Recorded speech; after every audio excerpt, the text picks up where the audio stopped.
यतो निदहाति वेदः स नः पश्यदति दुर्गाणि विश्वानावेव सिन्धुम् दुरितात्यग्निः तामग्निवर्णाम् तपसा ज्वलन्तीम् भैरोचनीम् कर्मफलेषु जुष्टाम् दुर्गाम् देवीगुम् शरणमहम् प्रपद्ये सुतरसि तरसे नमः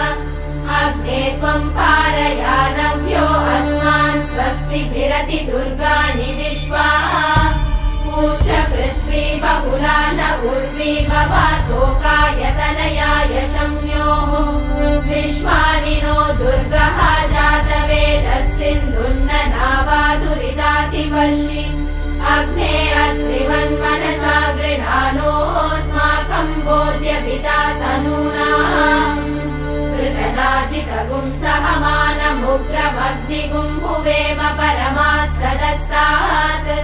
स नः पश्यदति दुर्गाणि विश्वाक्षामद्देवो अतिदुरितात्यग्निः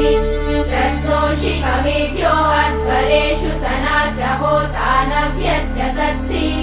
स्वाञ्चाग्ने तनुवम् पिप्रयस्वास्मभ्यम् च सौभगमायजस्व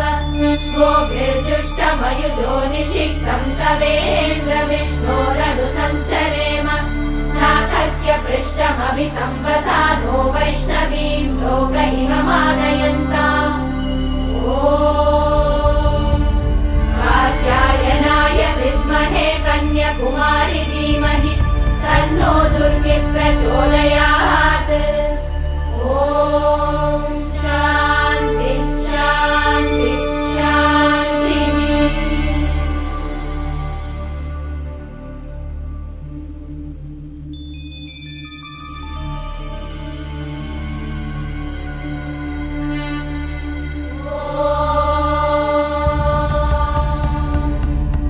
कालभेदसे सुनवामसो भमराति यतो निदहाति वेदः